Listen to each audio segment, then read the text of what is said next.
Welcome on in to another edition of the Voice of Land here on the Big Play Network, and of course, audio going out to the Be On Air Podcast Network. I'm Kevin Arnold, joined by Ryan Mosser, APJ, always positive J, on assignment, and we wish him and his family the best right now. That's all we were going to say on that, but we do wish him all of the best. We are brought to you by LPV Productions and Greeny Sports Cards, our friends over at Greeny Sports Cards. I'll let Ryan talk about the contest we have going on with them right now, but they actually have their own contest going on right now. We talk about the big convention, the Great Lakes Collectors Convention that they do at the Independence Fieldhouse, and we had a chance to do the show from there last year. Jay and I did a baseball, basically symposium with Curtis Danberg and all of that stuff as the baseball season was kicking off last year. So many people there. You can enter to win a free 10 by 10 space for your collection at the Great Lakes Collectors Convention. So make sure you reach out to them. Go over to all their social medias, and how you enter is by liking, sharing, and emailing your name, phone number, and social media handles to Card Shows. That's Card Shows with an S at greeniesportscards.com. GREENIES sportscards.com. So make sure you get over to them and try to get a space, or I'm sure we will try to do a show out there as well. So make sure you come out and see us coming up in Independence. They always have shows each month at the Kirtland Senior Center and plenty of different stuff. So go to greeniesportscards.com and you'll find all the information there. But Ryan, yeah, Darius Garland, I know he's been struggling the last couple of games, but he has been one of the main reasons why this team is 51-10. We have his rookie card available for people to try to enter to win. Yeah, courtesy of Greenies. It's still up right now. Gonna go probably another month or so, but entries are still going. It's a PSA 10 Prism, perfect condition Darius Garland rookie card. It's a beautiful card. I'm really grateful for Greenies to supply that for us, to supply that to somebody in the Cavs community. There's no purchase necessary. Just go on there. It's tagged on our Twitter at VTL_pod. You can enter to win, tag someone, and good luck. Someone's going to win this really awesome card. Absolutely. We decided today we're going to run this through the end of this month. Like, we're kind of extending it. We never had officially set an end date on it. But I figure with basketball being so big in the month of in this month of March, as the big tournament, the basketball tournament, college basketball tournament gets going, later on this month, you got the MAC tournament over at Rocket Arena the weekend before, plus NBA teams like the Cavs making those final pushes for the playoffs and playoff positioning. Cavs up 58-43 right now downtown at Rocket Arena on a night, second night of back-to-back games, looking for their 12th straight win. Crazy. And looking to secure a top 6 playoff spot tonight with a win over the Heat. Doing a great job right now, but still 3.5 left in the first half and a whole 24 minutes to go in the second half. We'll keep you up to date. We have that kind of in front of us, but as much as it pains us sometimes to start here, it feels right because we actually got some good news about the Cleveland Browns today. And for this guy, it is right to start with a story about him. And that is one all-pro left guard, Joel Bitonio, who announced, and it was announced by the Browns today, he will return for a 12th season. Didn't really have many injuries going in and felt pretty good. Ryan, just your overall impression of him coming back and kind of basically admitting he thinks that this team, he's encouraged by the plan this offseason. Yeah, I mean, you have to feel good when a guy who's been on the team he got drafted in the second round, has been on the team for 12 years. I think he's now our longest retained player after Charlie Hewlett was recently. Yep. And he's coming back. He's 7 straight Pro Bowls, which is just Pro Bowls are meaningless, but it's still an accolade that we should count, especially as Browns fans. But there's not many accolades we can count. It's good news today. I'm excited. Yeah. I'm glad that he's back. Hopefully he's guarding somebody who is competent.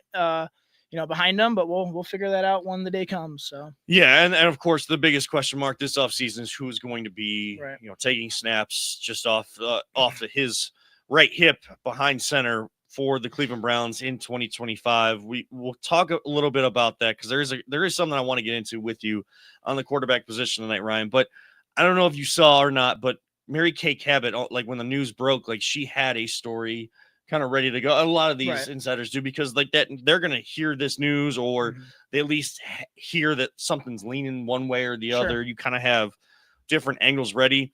There were several interesting points in there, and I want to bring these up to you and kind of react as you hear them if you haven't seen the article. No, yet. I'm blocked by Mary Kay, unfortunately. So okay, long time ago. Yeah, oops. Well, might have to give you my. Well, I'm not going to get into that. The subscription to Cleveland.com for all the high school sports and stuff. You got to make sure you have all of that, because Matt Gould does a great job with high school sports, all the articles and everything. Nice. Always helps in preparation when we're calling high school football or dealing with any high school athletics and putting the spotlight on them. But Mary Kay, again, wrote out like why Joel Bitonio is back. And yes, he loves Cleveland. He loves the Browns organization. This is where he's been. This would be, he's doing something that Joe Thomas never got a chance to do due to injury, is having a 12th season, being able to play in a 12th season. Mary Kay actually said that Joe Thomas was big in helping him decide to come back, telling him, like basically like urging him on and talking up the organization and why he thought he should come back. So when you hear something like that, a Hall of Famer in Joe Thomas is still promoting after such a terrible and embarrassing year. Even the team is admitting that. Yeah. But a Hall of Famer like Joe Thomas doing stuff on NFL Network all throughout the NFL. So now he has a sense of like what good football is supposed to be. He's promoting him coming back. What does that say to you? I mean, obviously that when they played together, they're close friends. Joe knows his stuff, and I'm sure Joel Bitonio had leaned into him probably more than we actually perceive. I'm sure they're pretty close still. And as relatable as you said, 12th season again. I just think that it's probably pretty substantial, the effect that he had on him to come back, and I'm glad, because like I said, there's not much to root for on this team right now, but today there is. So. And so another point was that he got a chance to talk to Joel Bitonio got the chance to talk to the new offensive line coach and really had a great interaction with him, Mike Bloomgren. Right. The biggest thing that stood out in this article, though, and again, this is courtesy of Mary Kay Cabot, Cleveland.com. She said that he was given the plan from the front office. Like, now he said he didn't get any details.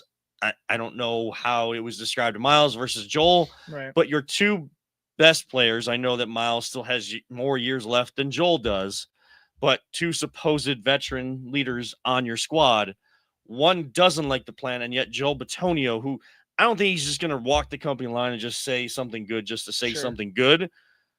Joel Bitonio is telling you that he's encouraged by their plan.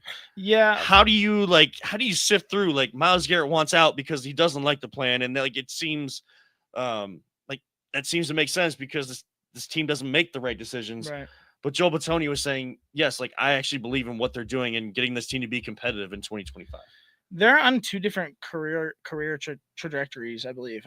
Miles on a Hall of Fame career. I mean, he could be a first ballot. I mean, he's that good. He's already won Defensive Player of the Year once. You think Joel Bitonio is a Hall of Famer? I think there's. I'm not there's saying an first argument. ballot. No, there's an argument for Joel. Yeah, of course. I mean, 7 straight Pro Bowls, and he's played well. I mean, unfortunately, it's been with a bad team. But if Joe Thomas is one of the best to ever do it, and obviously their careers aren't extremely similar, but in a way they are.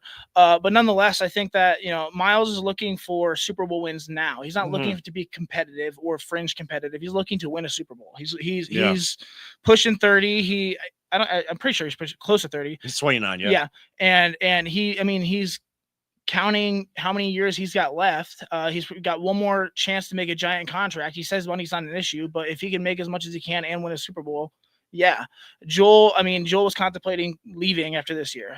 They're on different career paths, and as much as I love Joel, he's not nearly as impactful as Miles would ever be. So, yeah, and so like that makes sense. Like hearing you say that, competitive, like being competitive versus trying to win a Super Bowl, like knowing that's the standard. Now the Browns would tell you like that's their goal every year. Sure. Every NFL team is going to tell you that, but competitive versus Super Bowl, like if you go to the Kansas City Chiefs, like or the Eagles, like they keep on saying Miles is going to go to the Eagles. It's not just competing; it is Super Bowl. Like getting, like staying on the mountaintop is the standard. So that makes sense to me. And this might be maybe kind of how I felt about Miles, and inwardly, like it.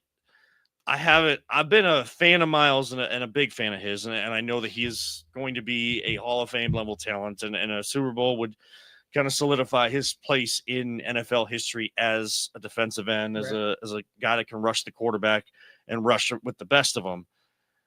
To me, it just said to me showed a little bit more of the selfish side of Miles, and he has every right to be selfish, but people started saying like he was becoming a leader. I don't know that I still have never trusted he's actually a leader. Yeah, I don't think he is. I think at times he can lead at moments, but as far as leading a team, he tends to take the back burner, so. Yeah. And in terms of like, it just, again, it never, there's moments where you have these games, is the way I want to say this, is you have these games and it comes down to the end. And even when they were 11-6, like there were still games like, man, we could have had a better seed if we would have done this in this game or that in that game. And it's those games where it's like, okay, like what if we would have won that game? Like we had a chance. Like what if it came down to those couple plays, like every NFL game does. Chad Henne.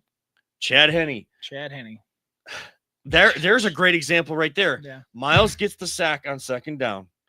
He's celebrating, and I get it. You gotta, it's hard to follow through on the whole, like, act like you've been there before. Yeah. Like then you give up the run to Chad Henne where they have the chance to convert on fourth down. Who wasn't present on that play? Myles Garrett. Yep. Who wasn't present? Who goes incognito sometimes? And again, like I've taken flack for saying that because like, oh my gosh, like this dude is getting like 14, 15 sacks every year. But like he racks up several in games, but there's other games where like Aaron Donald was wrecking every game. Best defensive players are wrecking every game. Right. You see them, they come through in every game. Even TJ Watt to a certain extent has gone incognito for the Steelers at certain points. So it's like I get it initially when I read it, it just felt like, okay, they had to have the same, and you're not going to give Miles more information than Joel Bitonio, who's been here longer, done more for you, and one of those, like the ultimate veteran in your locker room. You're not going to give him more information. Yeah. So if they see the same plan and one sees it one way and one sees it the other, I don't know why, but my mind went to like Miles, like being selfish and really trying to be an NFL player that's living in the NBA world, trying to bring the NBA world to the NFL. Sure. And I don't know if he's able to do that. Boy, oh boy, the cataclysm, the effects that's going to have on the NFL, if that becomes what the NBA is, where it's player driven, man, the NFL is a tough place to make it player driven. But if that ever happened, well, I mean, the thing is, like, it has to be, the money in the NFL is not guaranteed other than one contract. I mean, Miles can say wish in one hand and you know what in the other, but the fact of the matter is he's a Cleveland Brown until he's traded, and there's nothing he can do about it. If he sits out 6 weeks, he's going to lose money. And as much as I don't think he's being a diva, I don't blame Miles at all. I don't blame him. I mean, this is not a fun situation to be in. And like I said, he's wanting to win a Super Bowl. He's not wanting to be competitive. He's not wanting a rookie quarterback. He's wanting to go play with an established quarterback with an established offense, established defense, and to compete for Super Bowls. And nobody sees that in Cleveland. If you see that right now, you're crazy. Sorry. And a little bit about, Miles gets held every play as well. So yeah, he shows up in a lot of games, but also I can say every other play, like Myles Garrett gets held every single. It's crazy. So to his benefit, like I can sometimes see that he won't show up because they don't call those holds, and he has to deal with that. So as the Cavs go to halftime, only up now 63-59 over the Miami Heat. They were up 13 in that second quarter. Heat make a run. That's what they call Heat culture. It's not a real thing. Right. But they do play well for Eric Spoelstra, so they get back into it. Cavs only up 4, and could be those tired legs coming on the second night of back-to-back. But you're at home. and a team that is definitely down some players tonight. They don't have Tyler Hero. They don't have Jaime Jaquez. Definitely a game that you should win. So look for them to come out blazing from the outside in the third quarter. We'll get to them in just a little bit. But to get back to what we're talking about with Miles and Joel Bitonio, and again, if you missed it, Joel Bitonio is returning for his 12th season. There's part of me that blames Miles. Like, I was all behind Miles when he initially did it because I understand why he did it.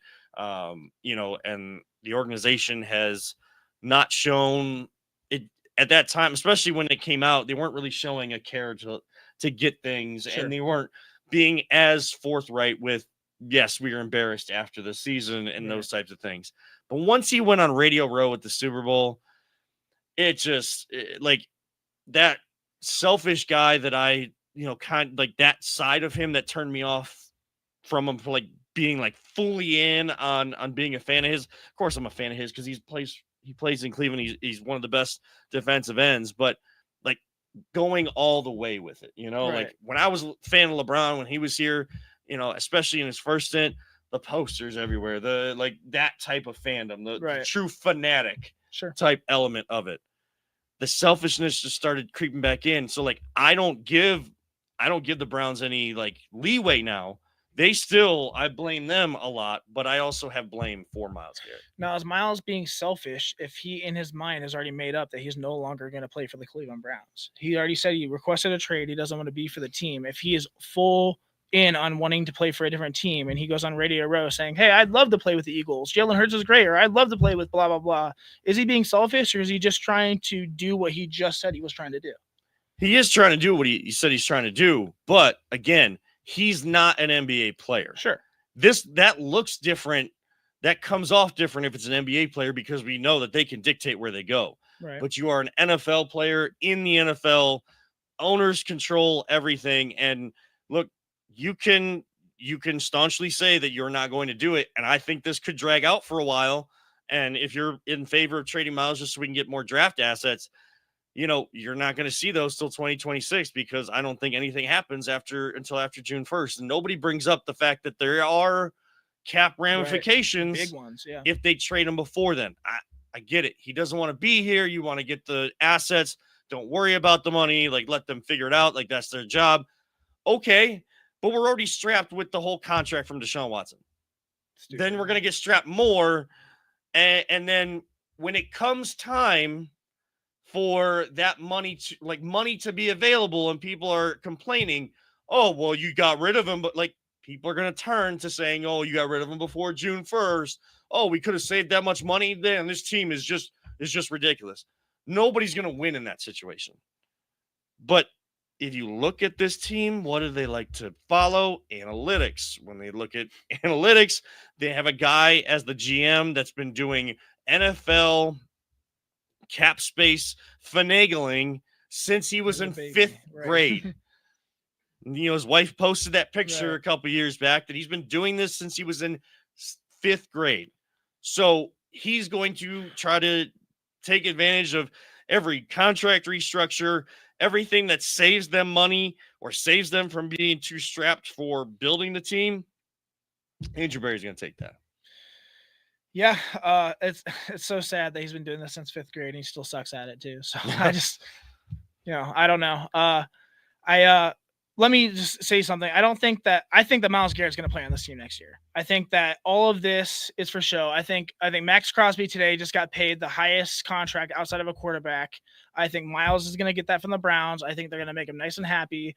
And he's just going to have to chill and deal. And I think hopefully they can build this the right way. Hopefully, we can bring a bridge quarterback in here and draft someone who is reliable and not incredibly overdrafted. But at the end of the day, Myles Garrett's a Cleveland Brown now, and I think he's still going to be a Cleveland Brown. He can go whine and complain all he wants, but like I said, if you don't get on the field, you're going to get fined. So figure it out, buddy. And if some people have brought up like, oh, like and I was talking to a buddy at the station today, and he said like, hey, like if the Browns were to start, I know this is crapshoot and like really not going to happen. But like on the off chance they started the season like 4-2, Right. you think he comes back and joins in because now this team is competing and like with my talent we can win some more games. And I was thinking if I said this to that response, if Miles and this whole thing takes into the season and he chooses to sit out games and take those fines, man, if he's willing to do that, especially for 6 games, let alone just a couple games, and continue to take those fines as they pile up, there's no way he's coming back. Even if they he'll lose the fans if you're willing to game 1, he'll lose the fans. So yeah, I mean, if you're willing to if he's willing to take the pay cuts or like the fines from sitting out, sure.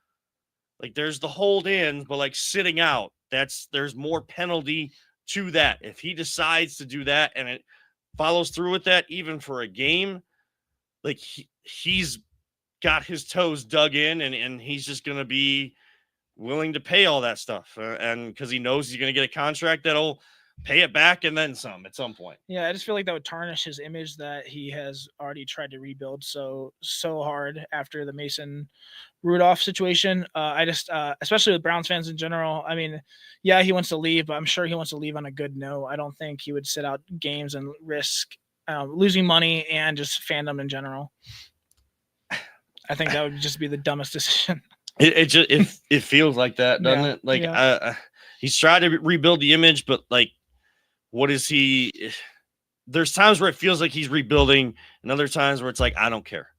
You know, he gives off both of those vibes, and it's kind of hard to figure out who's the real Miles. Yeah, I just think he's an introverted person at heart. I see that he likes poetry. He's into dinosaurs. I just feel like he has his niche, and he's just really gifted at something that he is really, really one of the best to ever do it. But is he super passionate about it? I don't know. I'm not sure. I've never got that vibe from him. I just know he's really freaking good at it. So maybe his mind's elsewhere and he's just like going through the motions as it is. But even at going through the motions, he still has our franchise sack, history leader. And I mean, just one of the best to ever do it. So, and he's an absolute athletic freak. And it's one of those once in a generation. I know that gets thrown around too much, but he really is one of those once in a generation type players, what he can bring and just the physicality of Myles Garrett. Now we know that probably part of why Myles is not happy, and he knows why they went 3-14. Most of that has to deal with the most important position in all of sports, quarterback position. You and I have kind of talked about, we haven't really debated, but I know that we're on opposite sides of this, where you want to trade back, get draft assets, or at least don't want to take these quarterbacks at number 2. I do. I like both of them. You're really not gonna like this. I kind of like Shedeur Sanders, but that's only because I've taken in all the information from the true experts of this, and when every single one is saying that Shedeur is the one that fits with Stefanski, what he wants to do offensively, like get back to, like that says a lot to me. I know you don't want to fit someone into your scheme and like take away what they do best. Right. I think it's finding that balance of allowing them to be who they are, but still trying to get the general principles of what you're doing. Sure. So we differ on that, and that's totally fine. Like we're not going to I don't know that we're going to convince each other of one way or the other, and there's no way I'm convincing you. But we know that they definitely have to bring in quarterbacks, not just a quarterback. What is it doesn't have to be with names, but what does your ideal quarterback room look like in 2025? As we sit here at the beginning of March, there's going to ebb and flow and things will change after free agency hits next week and over the next couple weeks. But what does your ideal quarterback room look like? Yeah. I want to talk about Shedeur first. I do not hate Shedeur. I'm on Twitter a lot. I'm adamant. I do not want to take Shedeur Sanders second overall. I could be talked into Cam Ward. I like his tape a lot more than Shedeur's, but nonetheless, I still think that both of them are a pretty good reach. And I think Tennessee is either going to trade out, and so whoever, I think Cam Ward will go first overall regardless. Mm-hmm. That being said, if we do end up drafting Shedeur second overall, I'm not going to be like, oh, I hate this guy. I'm going to give the guy a chance. He's a Cleveland Brown. I don't trust an Andrew Berry. I don't trust Kevin Stefanski's scheme. So you saying Shador being, fitting his scheme, cool. I mean, I don't trust it. That being said, I would be happy to be proven wrong. I don't hate Shador. I think I'm hearing constantly that Shador is falling actually in the draft. That he might actually be the QB3, QB2. I mean, Zach Jackson talked on the Fan yesterday and said that every single person you talk to has a second round grade on Shador Sanders. That to me screams, do not draft him at 102. Do we draft, say he drops to 33, do we draft him? Sure, I'd be happy. We trade up in the first round just to get that 5th year option. Cool. I'm not a fan of wasting second overall. And I believe that enough of the experts outside of, for some reason, all the Cleveland fans want Shador and say he's going to be great. But outside, the national media is saying this guy is not as great as, yes, he's a leader. Yes, he's accurate, but there are a lot of flaws in his game. And I do not think that his play has warranted second overall. I know Zach Jackson has, he's one of the most credible people, has all of his sources. Right. The dangerous thing about that being out there right now is that might mean that teams are trying to get him to fall. Sure. I mean, I'm not into like trying to push a narrative on somebody that, and like these people from the draft, according to Josina Anderson, even a couple other people saying that, he came off as brash and they didn't like the way he interviewed. Now is he trying to tank those interviews because he's trying to players do that where they know they don't want to go to certain teams, so then they're trying to in an indirect way try to put their future in their hands a little bit, back in their hands a little bit, because it's not really in their hands when it comes to the NFL draft. He's come out and said that he wants to be top 4. His dad was drafted 5th overall, and he wants to beat him. And for the last 3 weeks, he's been pandering to Browns fans, saying, "Oh, I play in Madden, and I'd go to the Browns. And my first visit, I want to go see the Browns." Like, he's pandering. So of course he wants to be drafted top 5. So I think that's just his personality. I mean, he wears the watches like Odell. He's flashy. He's incredibly confident. Some people see that as cocky. I don't see that as a flaw. What I've seen on film is what I don't like necessarily. So you've had Prime as your dad. Yeah, of course. Yeah, one of the most notable loud athletes out there. Everyone knows who Primetime is. And like the reason why like baseball, as much as I love baseball, is is going away with the average sports fan is because you don't allow guys to have that kind of emotion. Right. Yeah. And then like when you get to a place like the NFL where that's supposed to be celebrated, for certain people it's a flaw. Like it's the wrong way to go about it. Now, if you are like that and you don't succeed, you don't play well, you don't put in the work, you're not willing to, you're like Kyler Murray and you're playing video games instead of being in your playbook and all those types of things, guess what? NFL is not for long, and they will weed you out very, very quickly. And the people that made the decision to bring you in, they will also be weeded out of wherever they're at. And that's going to happen sooner rather than later with Barry and Stefanski if they don't somehow come through and show something this year that proves that they should be here, or one of them should be here. Like that's the pressure that is on them. Are they going to show that they have that pressure? No, they're going to be even keel. They're going to tell you what you want to hear. They're just going to say all the common cliches and coach speak and GM speak. And when we get to the week before the draft and Andrew Berry has his pre-draft presser, not going to say anything. So if you're going to listen to it, you're not going to get anything out of it. It's not like Kenny Atkinson is telling his guys and saying in the media, because he's saying it to his guys, like, this isn't us. Getting off to these slow starts is not us. That's a dangerous game to play if we think that we can do that when we get to the playoffs. Like there's the difference, the dichotomy between those two things. So now, did you say what your ideal QB room, like, is it a vet, like 2 rookies? Sure. Give me a vet and give me someone who just can bridge the gap, who can give me completions. I'm not looking for a star. We can't afford a star. And give me a rookie. Say Jackson Dart, Will Howard, even Shador, someone later in the draft, later in the first, early in the second, that's fine. Just somewhere where the value of, that pick can, be warranted, I believe. We have DTR, and I think that's pretty much it right now on our it's going to be a whole new quarterback room. Because I don't feel good that DTR is the quarterback that's in that room right now. No. You definitely need a veteran. whether that's the bridge quarterback or someone that's going to sit behind the rookie if you do choose to go the quarterback route.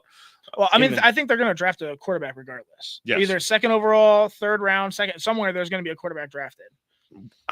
There's like a sense in me, and I don't know what it is. It's not like I'm hearing anything. Like I don't have sources. Sure. I'm definitely not like Pat McAfee either, where I got sources, right. and like because people are texting you. Right. Like Travis Kelce's just texting you directly and giving you the fact that he's coming back to for his 13th season. But it's just like I could see them drafting a couple. Yeah. Quarterbacks. Kind of do the RG3 and Kirk Cousins route. Yeah. Yeah. Like, can that be a dangerous game to play? Yes, but like you need a whole new quarterback room because if they come out and say something to the effect of like, yeah, we still don't know the timeline for Deshaun's injury, but we expect him. Like that dude should not be in that room at all this year. Right. Not at all. Like you own up to it. It was you took a swing for the fences. You came up empty. A lot of people. It wasn't and.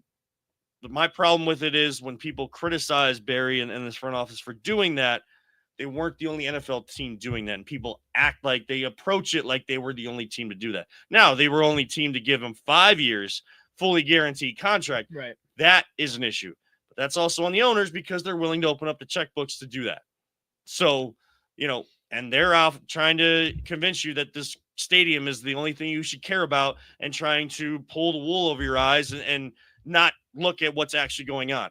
We won't hear from them until later. I think later on this month, the owners meetings happen down in Florida. What are they going to say? Nothing. They're going to be, the local media is going to get on them and they're not going to say much at all. Like there's times where Jimmy can't really come up with an answer and D does a great job of supporting and coming in and trying to explain stuff. But boy, oh boy, I know we can't fire owners and they're not going to sell. They've done a lot for the community, which is great. They've done a lot building the Columbus Crew and they have a great foundation. But at some point, you need to put football people in charge, get out of the way, and let this happen the right way. And when things aren't going right, be accountable. Your organization is set up to be accountable when from the very top down to the bottom, like the bottom follows exactly what the top is doing. The top is not going to ask someone in their organization to do something they wouldn't do themselves. But a lot of times who has to go out in front and try to answer all this crap? Kevin Stefanski. He's the coach. They've even tried to put him out there instead of Barry in certain circumstances to explain stuff away. And really, Stefanski just wants to coach football. Like he wants to be the CEO of the team. He wants his offense. He wants to, continue to build the culture that was starting to matriculate in this organization.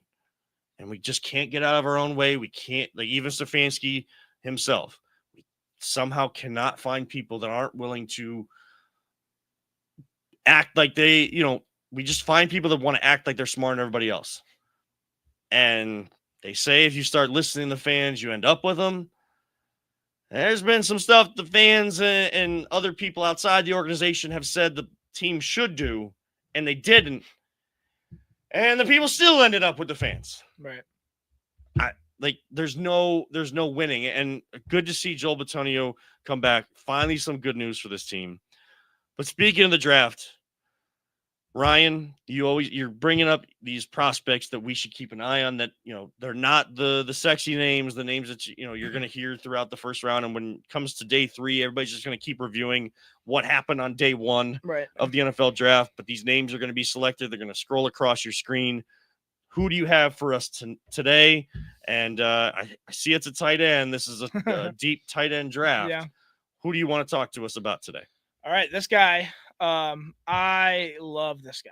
I love this guy as a prospect. His name is Luke Lachey. He's a tight end, 6'6". Jim Lachey's son. 6'6", 251 from Columbus, Ohio.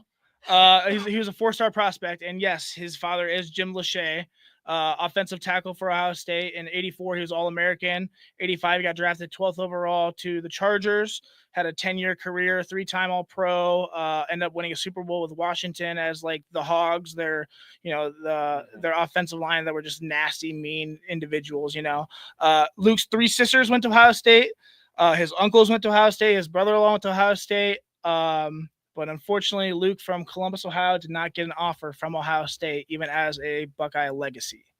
So he went to Iowa. Yeah, they're pretty disappointing. He wanted to go to Ohio State, but he went to Iowa. He redshirted his freshman year, 21 and 22. He did pretty well.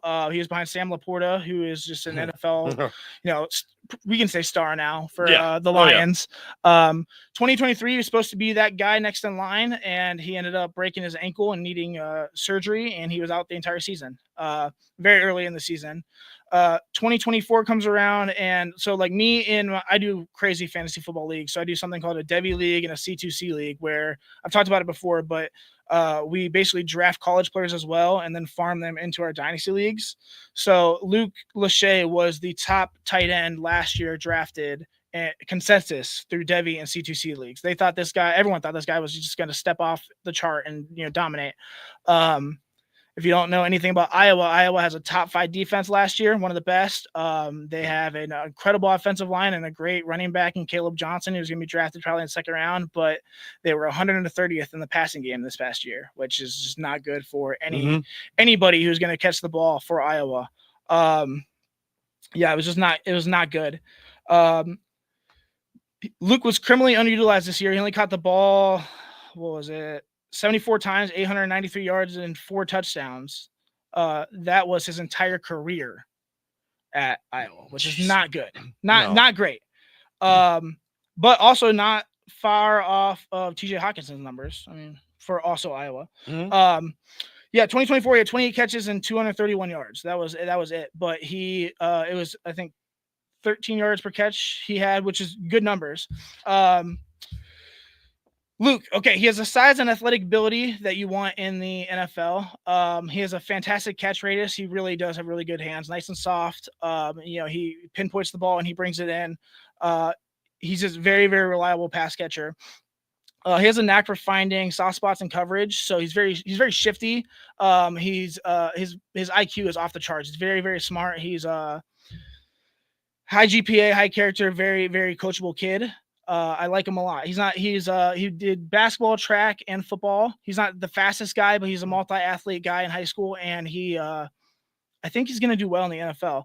The weaknesses I see, his run blocking needs coached up. He likes to block with his right hand instead of both hands. He likes to lean and really utilize that right hand. And I think in the NFL, he's going to have to be coached up and learn how to block properly, obviously. But I don't see him really as a blocking tight end. I see him out catching the ball.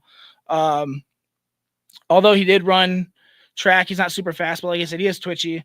I think he's going to be a third day pick, but in the eyes of the NFL, think of like Iowa tight ends. There's Sam Laporta, there's TJ Hawkinson, there's George Kittle, Noah Fant's decent. Eric All was a rookie drafted last year for Cincinnati that is projected to do pretty well. I think this guy's going to be the next George Kittle. I think he was so underutilized, it's criminal, and I think he is going to make some NFL team incredibly happy. I know his stats don't prove it, but like I said, he was hurt, and they did not throw him the ball. They didn't throw anybody the ball. 130th in college football, and passing offense is just abysmal. And if you can kind of shore up the blocking right. ability, that's what.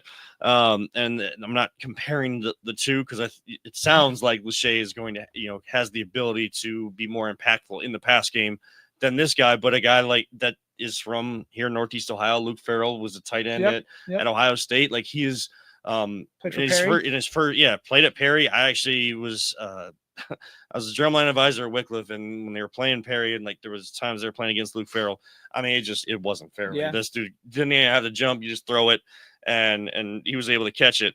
But he goes to Ohio State, wasn't as productive in the pass game, but he learned to block, and he's found a way to keep himself in the NFL, even though he's not like that pass catching tight end, because he's carved it out and learned how to at least do enough in games and in the NFL to block and be a part of an integral part. I think he's with Jacksonville right now. Drafted with Urban. So. Yeah. So, I mean, yeah, Urban, of course, was going to draft him, but he's stuck around as things have changed in Jacksonville, because if you prove that you can block, and the NFL still matters in the trenches, you're going to carve out a career for yourself. Yeah. I mean, I honestly think Luke Lachey could be a tight end one. I don't think Farrell. I mean, Farrell's been on Evan Ingram, and so Farrell's good. I think this guy has a way higher ceiling than Farrell, which I'm excited about. I'll be looking to draft him in my fantasy leagues, and I think I'll get a steal in the 5th or 6th round, which is crazy for Dynasty. I think he's going to be probably by the end of it, I could see him as tight end 2 in this draft, which is insane. That's absolutely insane. Obviously, drafting and placement matters as well. Yes. But how they're utilized and stuff like that. But Ryan, thank you so much. I mean, you see and you're watching on camera, not just listening to the audio, but I'll describe it for you. This guy comes in with one, kind of diamond in the rough, someone that we're not talking about that we should be, or at least we could be come later on in the NFL draft from those later rounds, and has a full sheet front and back, like no lines on the paper. This isn't notebook paper, it's printer paper, and has it filled from top to bottom and almost side to side, basically on both sides. So appreciate that. Do want to remind everybody we are brought to you by Greeny Sports Cards. Reach out to them, greenysportscards.com. Shows all over the place, but the biggest thing that they do, one of the other big things that they do, is they are live every Tuesday night. Make sure you follow them on social media. They have eBay things going on all the time, showing off what they have. Yes, it's all about sports cards and collectibles, but they dive into the other realms, pop culture and stuff from time to time. And they do have a Pokemon show coming up very, very soon. So make sure you check out greenysportscards.com for all the information on that. Switching gears to the Cleveland Cavaliers, 51-10, only up 4 at halftime over a very short-handed Miami Heat team. Are coming off a back-to-back, and when you get this late in the season, again, it's not an excuse. These guys are supposed to be built for this, but there are these ebbs and flows of the season. Ryan, are you concerned about the trend we've kind of started to see develop about these slow starts in games and just assuming that they're going to be able to come back? Yes and no. I mean, it's late in the season. We're on a playoff push. We've already clinched our A seed in the playoffs. I think that it doesn't matter, man. We're 11. We've won 11 straight. We've started off rough. I mean, obviously, starting off against Boston, I think we're down 22, which is not fun. But nonetheless, they found a way to scrap back, come back, and that's one thing about this team is, you might be up on us, but you're never going to count us out. And there's no step down from our starters to our bench. I mean, Ty Jerome and the gang are just ready to go pick up where Garland and Mitchell just left off. So I'm not worried about it. I like the way they're finishing. Obviously, ideally, I would like them to start better, but at the end of the day, it's the score at the end of the game. So yeah, and you need to stack up wins. And again, it's an 82-game season. Right. The thing, I'm bringing it up because I always like to bring up potential issues before they become a real issue. So trying to call it out so it gets out there. So then, am I going to change how they're going to approach this and how they're going to correct things? Probably not, but at least talking about it and saying they need to correct this soon, right? Because you don't want the bad habits to seep in, because when bad habits start to become the norm and you're under this impression that if we get down, we can definitely come back. That's only going to take you so far. And as you get in the playoffs against better teams, it's not going to work. They know this. I'm not telling them anything that they don't know. Just saying this out loud so that we can look to see if that's going to happen. Right. Now, Miami is challenging a call right now. Miami is now taking the lead 72-71. So Cavs didn't get off to a slow start tonight, but definitely coming out of the locker room much slower. And Jared Allen kind of having a rough night. Just saw him turn the ball over in a very just a nonchalant dribble to the basket and just turn the ball over. Just again, these lapses, are they getting bored? Maybe, because that can happen in the NBA. I don't like to see these slow starts. And if you're going to tell me Jay says at the end of every show, don't talk about it, be about it. If you're going to say with your words that we know we haven't done anything yet, it's all going to come down to the playoffs. But right now, all we can do is stack up wins, try to get the best seed that we can for the playoffs. Then I need to see that. And we saw it for most of the season. Over the last week or so, we've kind of seen that kind of step back, and it kind of started with that Boston game. Darius hasn't really shot the ball well. Since he fell in that Knicks game and had that hip injury, I'm not here to speculate that he's still hurt or whatever. He's out there. It looks like it a little bit. Yeah. Needs to be productive, but something like it just the way he was shooting the basketball, like when he finished out that game against the Knicks, when he came back against Boston, and since then, I've seen like very similar issues in his shot and not getting all of his legs into it and shots going short or he had a shot at the end of the first half in this one as we were doing the show and it's a shot that he's been hitting most of the year, shooting over 40% from three, and it hits the front rim and then it bounces back towards the backboard and bounces off, but things are like the shot going short. So you got to give him credit if he is battling through whatever he is. I like that Kenny Atkinson is kind of, I know the old school people don't like the days off and the load management, but I like Kenny kind of giving these guys days off periodically just to kind of allow themselves to reset and get back. Like Evan had the night off last night. He's in tonight. He's been pretty dominant out there with Donovan Mitchell. Just need some more guys to come along to take care of the Miami Heat who are without them. Do you have any issue with Darius Garland in the last few games?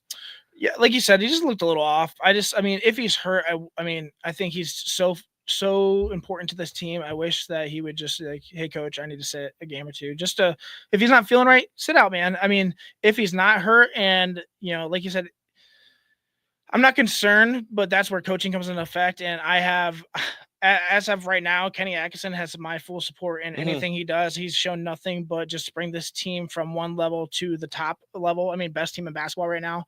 And for most of the year, a third straight, 10 game in a row streak, which is crazy. Fourth one ever in NBA history. Yeah. So if it's something with Garland with his head or just like, hey, like that's for Kenny to figure out and to help fix. And hopefully he does it soon. Or is it just a shooting funk? Because guys, sure, and that happens, just in baseball, the best hitters of all time are hitting, 30 to 35% of the time, and if you shoot that percentage from the field in basketball, you're not even making it to the league, right? But shooters just like hitters go through these spots where there's just like I feel like everything's right, but something isn't. I'm in a funk. I can't even hit the broadside of a barn right now. And the only way to really get through that is to shoot your way out. And coaching. Yeah. I mean, Kenny's got to figure out a way to help Darius, whether it's mentally or like physically. Hey, get in the gym and just, bust out 500 right now. Like, go do it, figure this out yourself.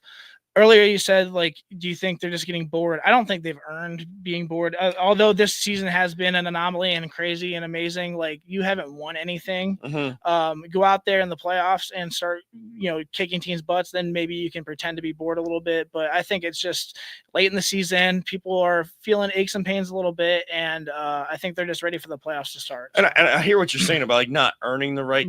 To be bored. But, like, I think that even in baseball and in basketball, like whether you're one of the better teams or not so good of a team, like I feel like there is a point where there's like a boredom level just because like you've been going through the same paces every single day. And then now like more so for the teams that are high up in the standings, teams like that, like, okay, like Cavs have been winning a bunch of games. Like it's weird to say that they've earn that when they actually haven't earned that, but like I think it's like a natural thing with how long the NBA season is. I know players have been looking for the season to be cut down and back-to-backs being not so frequent for them, but hey, you gotta play through what they're doing. So Cavs now up 76-74. Kevin Love making his return, being able to actually play in Cleveland for the first time in 2 years. They had a great great video for him.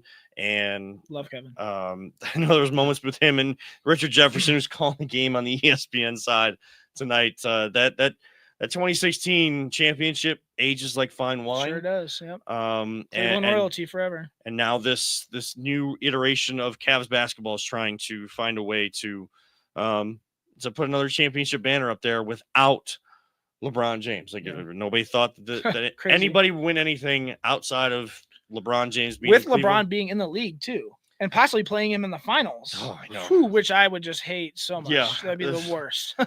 So many people have brought that up today. It's weird. Like for some reason it was just like popping in my head this morning. Like, but I wasn't like gonna bring it up or but like just throughout the day, like random interactions with people, like people are saying the same thing. I think people are scared. Like I'm not scared of LeBron. Yeah. I'm scared of tarnishing LeBron's legacy even more because he's so beloved in Cleveland. Yeah. Hey, I want the Cavs to win. I'm a Cavs fan. I'm also a LeBron fan. If I could root for LeBron and he score and do well and I still kick their butts, like cool. But it's just an awkward situation. Let OKC win and let's just do it that way. I don't know. It's just I don't want to feel that uncomfortable. It just feels icky. I don't know.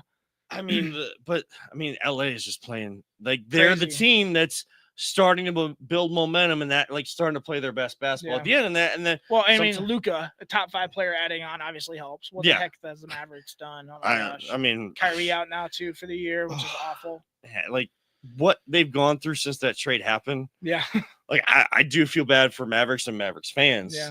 Nico Harrison, I mean, don't feel bad for Nico. No, I definitely feel bad for Kyrie. Like you can talk about whether you agree with his ideologies and like how he's approached things since he left Cleveland. Cleveland royalty won a championship. But Cleveland royalty hit the shot, and to have a torn ACL when you're playing so well. Yeah. And it's at this time of the year, and those usually take about a year to come back from.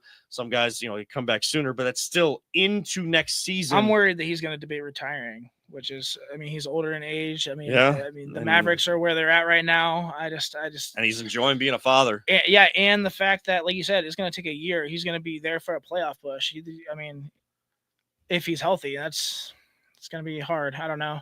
Wish him the best. Obviously, absolutely. I love Kyrie. I think it was Tim Bontemps of ESPN that actually suggested on a podcast with him, Tim McManaman, and Brian Windhorst, some of the best NBA minds that insider minds that you're going to ever hear. And I saw a video on Twitter today where he said Anthony Davis should not ever play for the Mavericks again. Sit out the rest of this season. Don't try to come back when he has the potential to do so with the injury he has. And request a trade this summer. That's insane. Like I feel so bad for Mavs fans. He requested a trade, like he got traded this summer, like after how that trade went over in Dallas. Right. Oh my goodness. Oh, that would be definitely not a world that you want to be in at all if you are a NBA fan or just a basketball fan in general, and feel for Mavericks fans, but more so all the best to Kyrie and in his recovery, and because he is a dad, and he's gonna, whether he retires or continues his basketball career, he's still gonna be running around and wanting to be with his daughter. So, healthy and speedy recovery out to Kyrie Irving. Before we get out of here for the night, Ryan, be remiss if we didn't at least touch on the Guardians. They're still going through spring training. Gavin Williams has looked pretty good. Yep. The biggest news coming out of spring training, though, is again one of the top prospects, one of the names that we've been waiting to see make his way to the big leagues, but injuries just derailing and pushing him, back and back from that opportunity. Chase DeLauder. And like, really, I know people like to criticize players like that, like, oh, like this dude's a bust and a failure. Like, like, all I do is I feel bad for the kid because he is so talented, and I know he's working hard, but it just seems like that injury bug he cannot shake it. And it's kind of why I wanted the Guardians, if they were going to get rid of Andrés Giménez, they haven't really done much to add to this team. They really are going with the young guys this season, and they have confidence in them. But I wanted a right fielder. I thought if you could have Stephen Kwan in left, Lane Thomas in center, the fourth outfielder being Big Christmas, and you can use them in different parts of the lineup against different pitchers, whether it's right or left, however he's playing well against. having that bona fide MLB. I'm not even looking for an all-star, but like MLB player in the outfield. I feel like I've asked Peter. I feel like We've I've been asking asked for this like forever. ever each season. I feel like I say the Right. same thing. We need an outfielder that hits the ball. Like I want an MLB outfielder that's like a professional, like not Miles Straw. Great, right. He can catch, but he can't hit. We need somebody who can Right. do both. Yeah. And Chase DeLauder has been touted as a guy that could fill in that right Top field spot, top prospect, stuff like that. But again, he can't make his way up here, and the team hasn't really added anything. Right. As we sit here in March, at the end of the month, they'll get the season started, which is crazy that they start in March, but at least they don't start here in Cleveland until April 8th. Right. At least they've given them that leeway. They put them on West Coast trips the last 2 seasons. Do you have like a big concern about this team going into this year? Not concerned. I mean, the only concern I would be starting pitching. I mean, they brought in so many guys. Last year we had serviceable pitching. It was okay. Mm-hmm. Our bullpen really carried us, obviously. Clase scares me a little bit. He does? Yes. And why is that? Just the way he ended, it almost felt like a crash out at the end of the season last year. I mean, him blowing a save and then tweeting out all of his accolades, stuff like that. I mean, in I think spring game, yesterday he threw a home run. It was 1 inning pitched and he put 3 on. It's spring training, but nonetheless, I mean. So what I'll say about that with Clase, at least yesterday in spring training, I think the Guardians have taken the right approach with him and the other top 3 relievers in that bullpen that are available right now. Because they pitched so much last year, they didn't pitch in spring training until like a couple weeks in. Okay, so they've kind of So you gotta find your rhythm at a game level, and that's in spring training sometimes pitchers are just going out there focusing on one pitch. So I'm really worried about just the end of last season. Yeah, really. Like how is that like mentally beyond the ears is what matters. He's got the arm, but if he in the moment is going to crash out, which he showed the last couple games he pitched, I need someone else in the moment. As talented as that arm is, hopefully he's back on track soon, and it's just back to just throwing 100 miles per hour and just clocking people out. But I want to see that guy that approaches 50 saves a season. Right. Of course, that comes down to are you in the opportunity to have saves? Like where is the score line at the end of the game, and are you trying to close out, or is the team still trying to come back in the bottom of the 9th? But I want to see the guy that throws 100, but throws 100 with movement. Right. We saw it in the Yankees series. I saw a tired pitcher in there and started to become very straight line or out of the zone. And when he had to get one over the plate, you just if you have to get one over the plate to get a strike in the count against Juan Soto, Aaron Judge, going to take you deep. So it's more so between the ears. What did he learn? What did he self-searching over the offseason? I know he wasn't happy. Where did that lead him, and where is he at coming into this season? My concern is how consistent can this offense be with so many young guys that are trying to establish themselves not just as major leaguers, but as guys that build this team to continue to contend. And I don't know that there's still expectations, and this team tends to thrive without expectations. I mean, with this team historically, the young guys end up I'm not gonna throw it out there, but if I had to bet, I would say that these guys are going to overperform and expectations, and we'll be right there competing for the division again. But like you said, until we get those young guys in and figure out who's going to be our shortstop, second baseman, right fielder, those are concerns, and we got to figure that out. We got a little time though, so. Yes, we do have a little time, but we have very little time left with you. That's only a matter of seconds. As we've come to the end of the third quarter, the Cavs game still only up 4. They were up 4 after the end of the first, at the end of the second, now at the end of the third, 86-82. So allowing Miami Heat to shorthanded tonight, build some confidence or maintain some confidence and hang around tonight. Just kind of some of those simple mistakes when you're tired, your mental game has to be there.